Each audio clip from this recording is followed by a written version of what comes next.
Welcome Raider Nation and my champions. This is Eric, and yes, the Raiders take down the Steelers 26-17 and go 2-0 early on in this season. In this video, we're going to be reviewing the game, including the keys to the game that I had in my preview, and assigning some grades. But first of all, we want to go over some breaking news real quick, and that is Nevin Lawson. There's many reports saying that he has been released from the Raiders. If you don't know, he was suspended for the first 2 games for PED usage.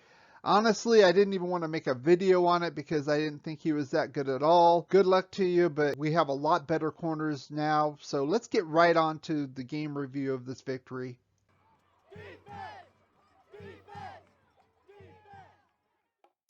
And of course, we're going to start on the defensive side of the ball, and we're going to go to our first key that I had in my preview, and that is putting Big Ben on his ass. Like Al Davis used to say, the quarterback's got to go down, he's got to go down hard.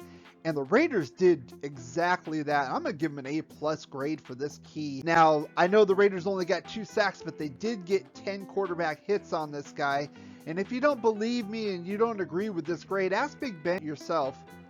Oh, leave me alone, Quentin Jefferson. You're too mean to me. Oh. I understand that Max Crosby didn't get any sacks in the game, but he did get 5 of those 10 quarterback hits, stifling this passing attack. Not only there, but the second key to the game, I put it on Trayvon Merrick as the free safety, but I did include it to the entire secondary. I'm going to give this one an A, and definitely a game ball goes to Casey Hayward in this game.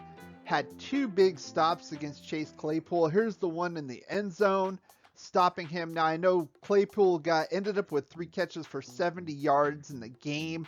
However, one of those was a huge play where Hayward was out. I believe he was cramping up, and Damon Arnett filled in for him. Not only did Claypool burn Arnett, I guess he thought he was still at Ohio State or something. He just kept running by the guy, so Claypool said, oh, I'll just get back up. He caught the ball, landed on the ground, got back up, got another 8 or 10 yards before I think Abram cleaned it up. Other than that, I probably would have given the grade on the secondary itself as an A+, but obviously I'm not going to go there. And as far as the overall defense, I'm going to give it an A.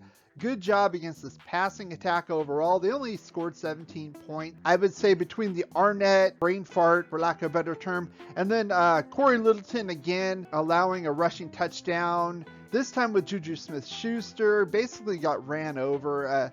Again, you know how I feel about Corey Littleton. He is not impressing me at all. I think he is a liability here. However, the defense is gelling. We are getting the quarterback. This is 2 games in a row now that we're either getting massive sacks and or quarterback hits, and that just disrupts their offense altogether. So overall, a great job.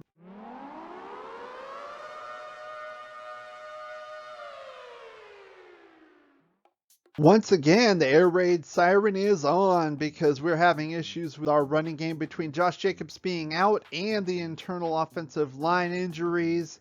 And I mentioned that in my first key. I'm going to talk about that with the running game here. I gave it overall a C. Now, it wasn't necessarily because of the running game in and of itself, even though they only had 20 for 41. And I know a lot of people said, well, Peyton Barber had a good game. I didn't see it.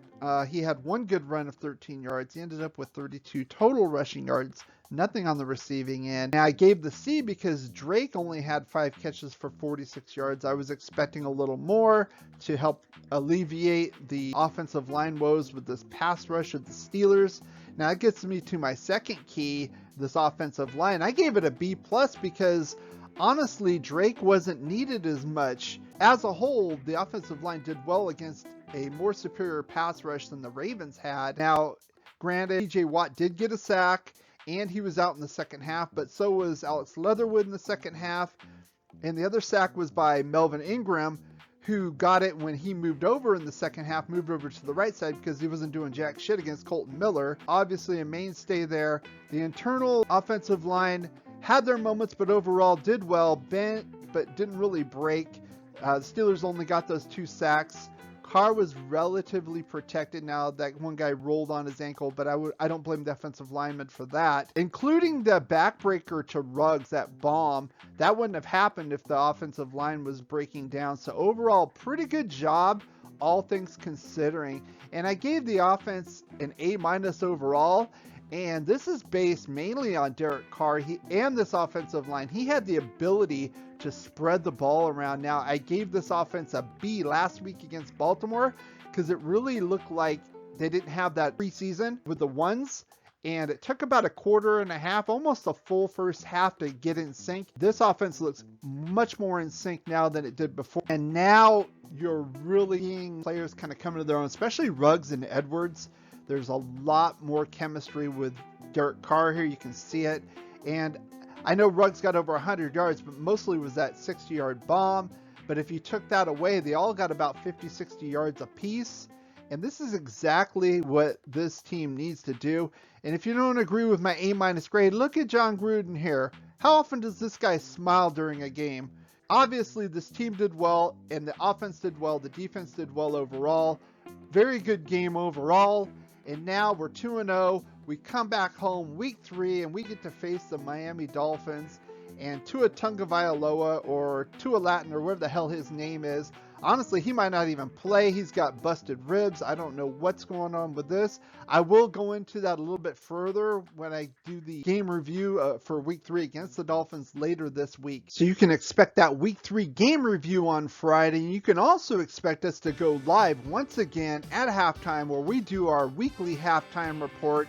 This time it'll be the halftime report for the Raiders-Dolphins game this Sunday, September 26th.